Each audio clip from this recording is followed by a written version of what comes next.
तिरुपति प्रसाद विवाद के सामने आने के बाद उत्तराखंड के 4 धाम और बाकी बड़े धार्मिक संस्थान भी अब अलर्ट हो गए हैं।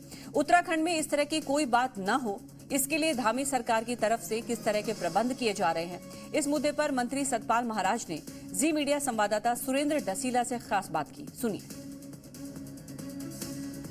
मेरे साथ उत्तराखंड के पर्यटन एवं धर्मस्व मंत्री सतपाल महाराज जी हैं। सर, क्योंकि हमारे वहाँ भी 4 धाम हैं जिनमें लाखों लोग हर साल आते हैं, हम लोग किस तरह से देख रहे हैं और इसके बाद क्या निर्देश आपने दिए हैं? सर, तिरुपति का जो ये प्रसाद प्रकरण है जिसमें मिलावट की बात आई है, बहुत ही दुर्भाग्यपूर्ण है। मैं इसकी बहुत निंदा करता हूँ। निश्चित रूप में हमें देखना चाहिए, मेंटेन करना चाहिए। अभी हम जांच रिपोर्ट जो जांच हो रही है उसकी प्रतीक्षा कर रहे हैं, उसका भी अध्ययन हम करेंगे। पर यहाँ हमने 21 तारीख को प्रातःकाल ही आदेश दे दिए थे कि जहाँ भी मंदिरों में प्रसाद बनता है, हमारे 4 धाम के प्रसिद्ध मंदिर हैं, यमुनोत्री, गंगोत्री, केदारनाथ, बद्रीनाथ, और भी बहुत से मंदिर हैं जहाँ प्रसाद बनता है, वितरण होता है। हमने सब जगह इंस्ट्रक्शन दे दी हैं कि प्रसाद की शुद्धता का ख्याल रखा जाए।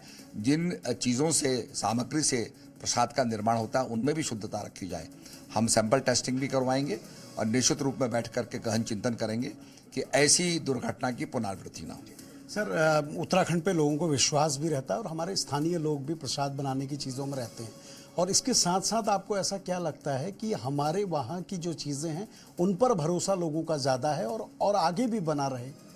ऐसा है कि यहाँ हमारे देवता बहुत शक्तिशाली देवता हैं और किसी के अंदर साहस नहीं होता है कि देवता के प्रसाद को जो है उसमें कोई अन्य चीज़ें जो है मिश्रण करे, तो ये भी एक कोप होता है। परंतु फिर भी हम ये सुनिश्चित करेंगे कि पवित्र प्रसाद जो है लोगों को मिले, उसके अंदर कोई मिलावट ना हो। इसकी रोकथाम भी की जाएगी, निश्चित रूप में इसकी मॉनिटरिंग भी की जाएगी और सघन चिंतन करके जो दोषी हैं उनको दंडित करने का भी हम कार्य करेंगे।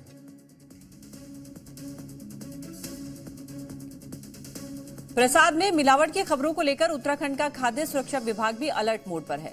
राजधानी देहरादून में विभाग की तरफ से छापेमारी की बड़ी कार्रवाई की जा रही है। जगह जगह दुकानों से लड्डू के सैंपल्स लिए जा रहे हैं। मिठाई के दुकानों की पड़ताल की जा रही है। उनका सप्लाई चेन खंगाला जा रहा है। देहरादून से जी मीडिया संवाददाता रामानुज की रिपोर्ट देखिए। बालाजी के मंदिर में लड्डू में जिस तरह से मिलावट आई, उसके बाद से राजधानी देहरादून में भी जो फूड इंस्पेक्टर्स हैं, फूड के ऑफिसर्स हैं, वो लगातार जगह जगह पर चाहे लड्डू है या दूसरी जो मिठाइयाँ उसके सैंपल भी भर रहे हैं, क्योंकि ये देखा जा रहा है कि इसमें किसी तरह की क्या मिलावट नहीं है, क्योंकि देसी घी को लेकर के सबसे ज़्यादा सवाल उठा है। सर, तो कैसे आप लोग क्या क्या सैंपल भर रहे हैं? बस लड्डू और जो घी का प्रकरण है, घी का भी सैंपल भरा जा रहा है। लगातार अभियान जारी रहेगा और लैब रिपोर्ट आने के बाद भी जो भी अग्रिम कार्रवाई की जाएगी वो लैब रिपोर्ट के आधार पर ही की जाएगी। कहाँ लड्डू बन रहा है उसको भी देख रहे हैं, किस तरह से बन रहा है, कैसे तैयार हो? हाँ, निश्चित रूप से इनका मैन्युफैक्चरिंग यूनिट भी चेक किया और जो प्रोडक्ट इनका जो लड्डू है डिस्प्ले में रखा गया है, इसका सैंपल रैंडमली चेक किया जा रहा है। लैब रिपोर्ट को जब आएगा तो इसकी अग्रिम कार्रवाई की जाएगी। सर, आप लोग भी लड्डू बेच रहे हैं, बनाने में कोई चीज़ देख रहे हैं या किस तेल का इस्तेमाल कर रहे हैं? हम सर रिफाइंड का करते हैं और बरसमती घी का इस्तेमाल करते हैं। इसमें जो घी की बात आ रही कि मिलावट आ रही कुछ, जैसे हम देसी घी नहीं बनाते सर। देसी घी कोई कहीं प्योरिटी नहीं है सर, इसमें गारंटी नहीं मिल रही है। गारंटी नहीं मिल रही भाई साहब।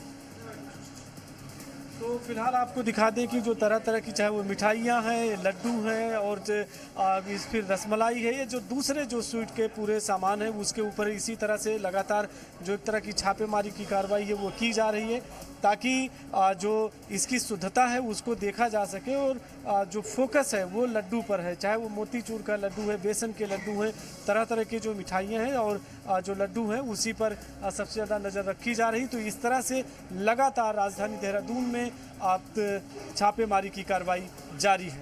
कैमरा पर्सन नरेश भट्ट के साथ रामानुज, जी मीडिया, देहरादून। और अब बात करते हैं बिहार की राजधानी पटना के प्रसिद्ध महावीर मंदिर की। तिरुपति मंदिर के बाद प्रसाद के रूप में लड्डू की सबसे ज्यादा बिक्री महावीर मंदिर में होती है। पटना के बुद्ध मार्ग स्थित कारखाने में शुद्धता का ध्यान रखते हुए तमिलनाडु और कर्नाटक के कारीगर लड्डू तैयार करते हैं। पटना से जी मीडिया संवाददाता निषेध की रिपोर्ट देखिए।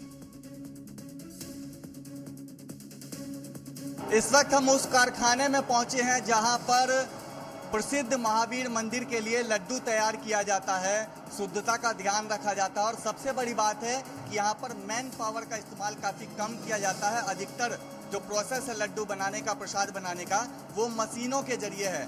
आधुनिक मशीनें यहाँ पर आप देख पा रहे हैं और इनके जरिए मेकिंग होती है। मेकिंग प्रोसेस आप देख रहे हैं किस तरीके से यहाँ पर बेसन का घोल बनाया जा रहा है। और सबसे पहले शुरुआत कहाँ से होती है हम आपको दिखाते हैं। अपने सहयोगी जितेंद्र झा से कहेंगे इधर तस्वीर दिखाएं। ये मिक्सर, इसमें जो चना है उसको पीसा जाता है, मिक्स किया जाता है, उसके बाद बेसन बनता है। हमारे साथ यहाँ पे प्रबंधक हैं शेषाद्री जी, ये विस्तार से बताएंगे। चूँकि यहाँ पे जो पूरी टीम काम करती है वो भी साउथ इंडिया की है। आप भी सर कहाँ से हैं? सर मैं कर्नाटक का हूँ सर, बेंगलुरु। आप इससे पहले तिरुपति में भी काम किए? सर तिरुपति में सर 2000 से 2004 तक काम किया था सर। 2004 तक जी। और कारीगर सब हैं वो कहाँ से हैं? वो सब लोग खासकर सर दक्षिण भारत के हैं, कुछ लोग तिरुपति के हैं, कुछ लोग आंध्र प्रदेश के हैं और कुछ लोग कर्नाटक के हैं जी। तो जो प्रसाद बनता है तो वो आप लोगों को बढ़िया से बनाने आता है, कैसे बनाया जाता है खासकर? जी जी जी आता है सर। ऐसे हम लोग जो भी सामान यूज़ करते हैं वो क्वालिटी वाला यूज़ करते हैं। और घी, खास करके घी का ऊपर जो मामला उठा है सर, नंदिनी घी हम लोग सर यूज़ करते हैं सर। कर्नाटक मिल्क फेडरेशन का है, शुद्ध गाय घी माना जाता है। उसका सर्टिफिकेट भी जो वहाँ जांच करने के बाद यहाँ पे आता है, तो सरकार का है। नंदिनी ब्रांड पहले तिरुपति में भी यूज़ किया जाता है, बीच में रोक दिया गया। जी सर 50 साल से यूज़ कर रहे थे सर उसको, 50 साल से उसको यूज़ कर रहे थे उन लोग। बीच में दाम बढ़ने के कारण जो है उन लोग उसके ऊपर रिफ्यूज़ किए थे उसको सप्लाई करने के लिए। जब आप वहाँ काम करते तो उस वक्त भी यूज़ किया जाता? उस समय नंदिनी यूज़ करता था, नंदिनी यूज़। अच्छा, महावीर मंदिर में नंदिनी ब्रांड कब से यूज़ करते? सर महावीर मंदिर में नंदिनी ब्रांड 2014 से शुरू हुआ है सर जी। उसका पहले जो है सर मक्खन लेके हम लोग घी बना लेते थे,